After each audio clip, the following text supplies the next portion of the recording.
Welcome to the Explainer. Today, we're completely dismantling this whole illusion of motivation. We're going to replace it with a science-backed blueprint for true, sustained action. If you've ever found yourself, endlessly scrolling through productivity advice or hyping yourself up without actually getting anything done, you are in the exact right place. We're going to expose the hidden traps your own brain sets for you and show you exactly how to bypass them. All right, let's just dive right into it. We need to call out a really uncomfortable truth right off the bat. Why do those incredibly hyped up motivational speeches, the ones we watch at 2 a.m. instead of actually sleeping, so often fail to produce actual results in our lives? Well, the harsh reality is that we frequently use motivational content to pacify the guilt of our own inaction. When we know we're falling behind on our studies, our work, or our personal projects, that guilt creeps in. And rather than doing the actual hard work to alleviate that guilt, we look for a shortcut. We use this content as a glamorous, instant fix just to make the negative feelings go away. It's a crazy contrast, right? The fake satisfaction of consuming content versus the actual, necessary discomfort of moving closer to your goals. You see, when you watch someone else working hard or talking passionately, your brain experiences three very strong emotions. You feel driven, you feel a sudden sense of clarity, and you feel energized. But the problem is, your brain literally gets tricked. It subconsciously registers those feelings as an accomplishment. You get to feel the emotional high of being in the zone without actually executing a single task. You achieve the feeling, sure, but absolutely none of the doing. And that leads us right into what's known as the world of now trap. Look, human beings naturally prefer a quick fix to stay emotionally happy in the present moment. We want to avoid stress at all costs. But achieving anything meaningful requires sacrificing present comfort for future gain. By constantly choosing the emotional relief of the world of now, through easy entertainment or fake motivation, we are actively avoiding the stress of hard work. And by doing that, we're pretty much completely screwing over our future selves. So here's the real kicker. When you consume this content, your brain effectively relieves your goal-related anxiety without requiring a single ounce of actual effort. You're just using clever tricks to escape self-blame. You've taken something meant to be a positive force, motivation, and turned it into a self-destructive escape hatch. And the thing is, once you expose this trick to your own brain, you can't unsee it. You have to realize that feeling motivated is not a substitute for action. So if raw motivation is a trap, how do we actually get started? That brings us to the catalyst, the fresh start effect. Okay, so to figure out how human beings actually initiate real aspirational behavior, let's look at some landmark academic research from Wharton, published in the Management Science Journal. Researchers actually dug into the specific moments when people naturally feel compelled to pursue their aspirations, things like dieting, exercising, or saving money.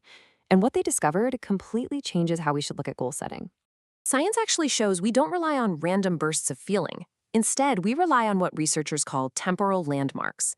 These are distinct events that stand out from the endless stream of ordinary days. Think of Mondays, the first of a new month, the start of a semester, or your birthday. These landmarks literally alter our perception of time. They open up new mental accounting periods in our brains, effectively separating our current selves from our past imperfections.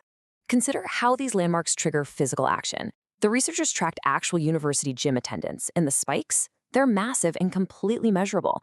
Attendance jumps 47.1% at the start of a new semester. It jumps 33.4% at the start of a new week, meaning Mondays are incredibly powerful catalysts. And there's a 24.3% increase right after a school break. Plus, the data showed that students were significantly more likely to exercise in the month immediately following their birthdays. These aren't just random fluctuations, guys. These are predictable human responses to the structure of time. But honestly, even more staggering is this data point.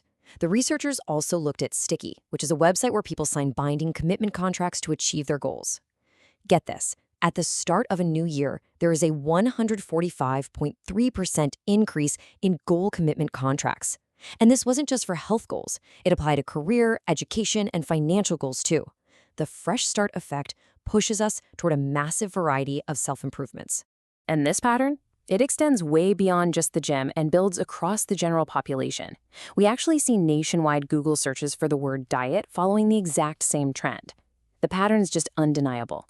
Searches spike 14.4% on Mondays, 3.7% at the start of a new month, 10.2% right after a federal holiday, and an overwhelming 82.1% at the start of a new year. Whenever a temporal landmark occurs, our collective human instinct is to strive for something better. So, why does this actually work so well? Well, these fresh start moments force us into big picture thinking. They create this amazing psychological disconnect. We are able to literally write off our past failures, our procrastination, and our laziness and attribute them to a former self.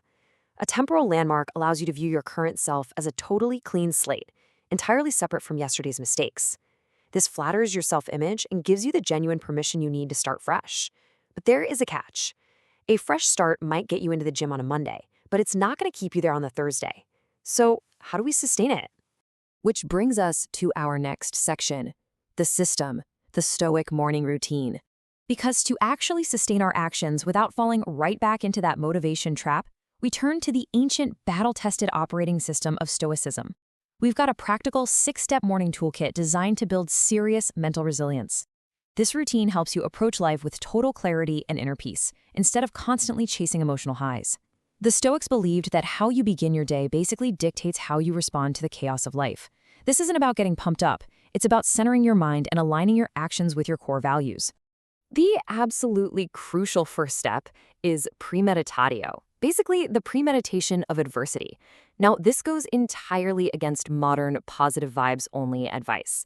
In this step, you sit quietly and mentally rehearse the day's obstacles. You visualize the difficult people you're going to meet, the things that will inevitably go wrong, and the frustrations that are bound to arise. By anticipating this chaos, you completely rob it of its shock value. You can then react calmly and rationally because, well, you've already prepared for it. Next up is arguably the single most powerful tool in the Stoic arsenal, the dichotomy of control. After your reflection, you look at your tasks and ruthlessly prioritize them based solely on what you can actually influence. You really have to separate the world into 2 buckets. In bucket 1, your thoughts, your actions, and your attitudes. These are yours to control. In bucket 2, external events, the weather, and other people's opinions. You cannot control these. You must focus all your energy on bucket 1 and completely let go of bucket 2. Just take a second to absorb this profound wisdom from the Roman emperor and Stoic philosopher Marcus Aurelius. You have power over your mind, not outside events. Realize this, and you will find strength. This perfectly anchors our need to ignore external motivation.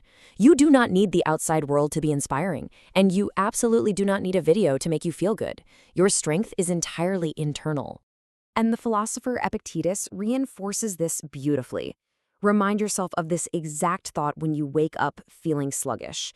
Feeling uninspired or tired is just an external event happening to your body.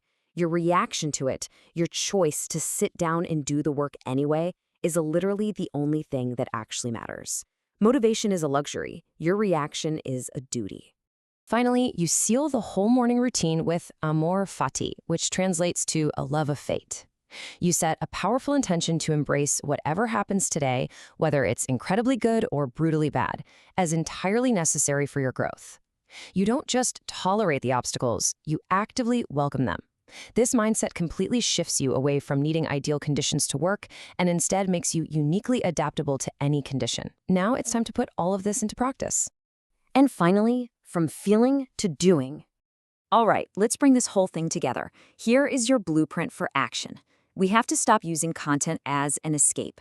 You must disrupt your addiction to immediate emotional comfort, because that comfortable world of now is quietly destroying your future. From this moment on, determine your success at the end of the day by the actual hours worked, not by how inspired you happen to feel. If you must consume content, use a strict, pre-decided approach. 10 minutes of a video must be traded for 2 straight hours of deep work. You know the tricks your brain plays now. You can no longer plead ignorance. Because now that your brain's clever little trick is fully exposed, you literally cannot unsee it. The illusion is broken. The motivation trap is empty. You have the science of the fresh start and you have the discipline of the Stoics. So as we wrap up this explainer, I'm going to leave you with this one question. Your future self is watching you in this exact moment. What step are you going to take right this second? Get to work.